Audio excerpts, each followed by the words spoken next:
agora nós vamos falar sobre o terceiro pilar, que é a gestão de pessoas e produtividade. Sim, porque você precisa ajudar as pessoas a serem mais produtivas no seu trabalho em casa. Veja, nós estamos em casa e a nossa casa é um ambiente muito propício para perda de produtividade e a perda de foco. Então vamos lá, eu vou te dar 8 dicas importantes. E no nosso material você vai poder acessar isso também por escrito, mas você tem 8 dicas importantes para você se preocupar com relação à sua equipe. O que o seu time tem que se preocupar? O que as pessoas que vão estar trabalhando em casa têm que se preocupar? Então vamos lá. A primeira delas é, você tem que investir em um ambiente adequado. Você tem que separar uma mesa, uma cadeira com uma ergonomia adequada, você tem que separar um local que você saiba que você pode trabalhar o dia inteiro, sem que ficar colocando coisas, tirando coisas, sem que esse local seja compartilhado por outras pessoas, sem que ele tenha muito tráfego de pessoas. Uma mesa no meio da sala não é bacana,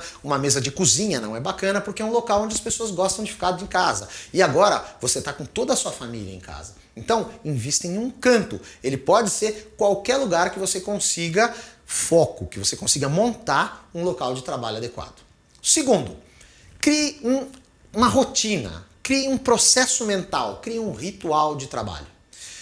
Você sabia que grande parte dos escritores, autores de novela, esses caras que trabalham em casa de forma mais contumaz, eles fazem o seguinte, ele acorda, vai tomar um banho, põe uma roupa de trabalho, toma o seu café da manhã na cozinha como se estivesse, por exemplo, em uma padaria e vai para aquele local que ele designou como sendo o seu ambiente de trabalho em casa. Ou seja, ele criou um ritual, acorda sempre no mesmo horário, ou seja, ele não trabalha de pijama ou com roupa de academia. Por quê? Porque ele criou um modelo mental para explicar para si mesmo, para o seu corpo e para sua mente, de que eu estou iniciando o meu processo de trabalho. Isso é fundamental para a sua produtividade. Então, ou seja, lembre-se, como segunda dica, crie um ritual, crie uma rotina e instaure um modelo mental de produtividade. A terceira dica é estabelecer combinados.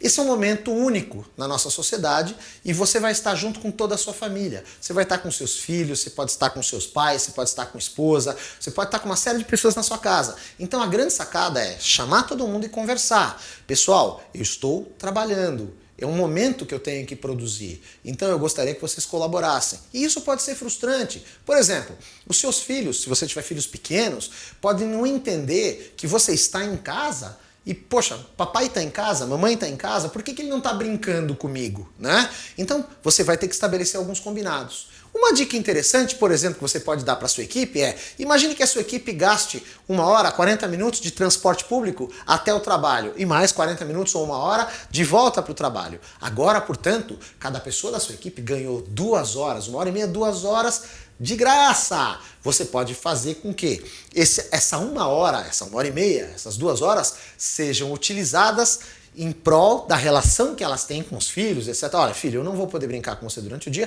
mas no tempo em que o papai e a mamãe estariam no trânsito, eu vou brincar com você. Tá? Então, ou seja, estabeleça combinados. A família inteira tem que estar envolvida nessa questão do trabalho remoto.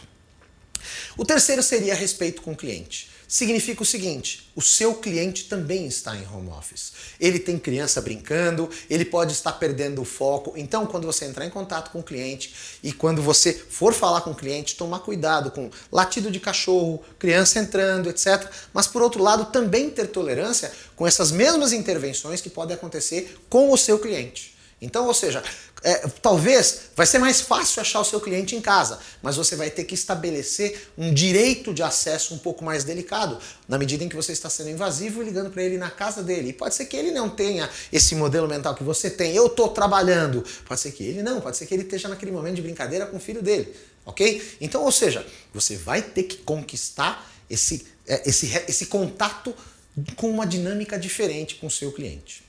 Vamos lá, o próximo é disciplina. Disciplina eu já falei com relação ao modelo mental, eu já falei com relação ao local, mas é mais do que isso, é disciplina de processos, é disciplina de se cobrar resultados, é disciplina de começar de manhã e falar, menos que isso eu não aceito, é disciplina de falar, pelo menos essas ligações eu tenho que fazer, pelo menos X eu tenho que produzir, pelo menos isso eu tenho que vender, com essas pessoas eu tenho que falar. Você tem que ser rigoroso com as métricas que você vai se cobrar. Não se cobre por horas de trabalho. Horas de trabalho no ambiente de home office não funcionam, ok? Então você tem que se cobrar por produtividade e conhecer suas métricas de produtividade de forma muito clara. Vamos lá, o próximo é refeições. Olha que legal.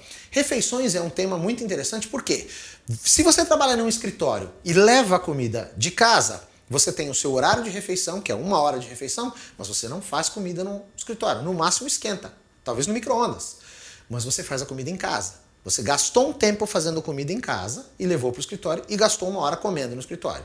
Pense no tempo que você gastou fazendo a comida e o tempo que você gastou cozinhando. Por outro lado, tem pessoas que saem para almoçar fora. Também tem essa mesma 1 hora e sair para almoçar fora hoje pode ser algo delicado, não é isso? Porque restaurantes por quilo, muito fluxo de pessoas. Comer em casa com a sua família pode ser um momento muito legal de união entre as pessoas. Então, ou seja, esse pode ser um dos combinados de vocês fazerem um almoço juntos, de vocês cozinharem juntos, de vocês estarem juntos preparando essa refeição, que pode gastar um pouquinho mais, pode gastar 1 hora e meia para preparar a comida e comerem, mas pelo menos é 1 hora que vocês vão interagir. Terminou, lavamos louça, volta para o trabalho e aí você resolve a questão da refeição de uma forma mais adequada e possivelmente vai gastar um pouquinho mais na hora da refeição, mas economizou aquela 1 hora e meia que você ia gastar à noite fazendo a refeição para o dia seguinte. A refeição pode ser um momento bacana de interação e de ganho de tempo de produtividade. Vamos lá! Redes sociais, compras online, pagar contas. Veja, você está trabalhando, você não está em casa para fazer outras coisas. Então você tem que ter um respeito a esse tipo de processo. Você tem que evitar, ainda mais porque o trabalho em home office, o trabalho em casa, é um trabalho que basicamente depende do quê? De ferramentas digitais. Você vai estar com o computador, já está na internet, com acesso, já estou na internet mesmo, não custa nada entrar aqui no site de uma loja, comprar aquela bolsa que eu estou querendo, ou então entrar aqui, comprar aquela mochila que eu estou precisando, ou comprar aquele chinelo que eu estou precisando, ou vou aproveitar para fazer as compras da semana. Não, na hora de trabalho você não ia fazer isso, portanto em casa você também não fará, ok?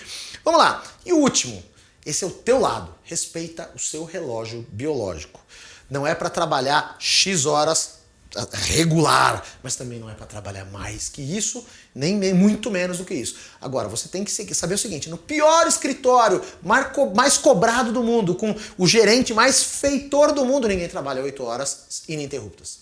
Você faz uma pausa para um café, você levanta para esticar as pernas, você vai dar uma pausa para arejar a cabeça, ainda mais em trabalhos que são mais estressantes, como contato com o cliente, cobrança, vendas, etc. Então, qual é a minha recomendação? Respeite o seu corpo, respeite a sua mente e faça algumas pausas durante o trabalho em casa.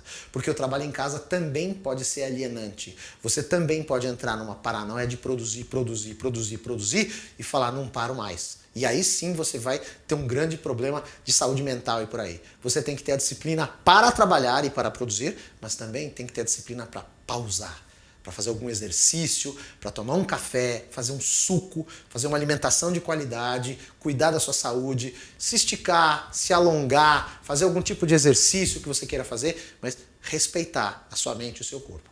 Bom, essas são as 8 principais dicas que a gente tem para você ser mais produtivo no seu ambiente de trabalho em casa agora.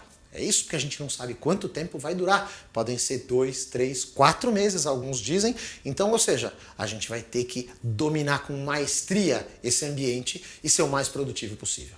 Quem sabe, quando terminar essa maluquice toda, a gente não decide parcialmente, parte do tempo, em alguns dias, e outras pessoas, em algumas áreas, até em caráter definitivo, permanecer nesse ambiente. A gente não sabe. Mas espero que a gente tenha ajudado você nesse processo agora. Um grande abraço e que Deus abençoe todos nós nesse momento.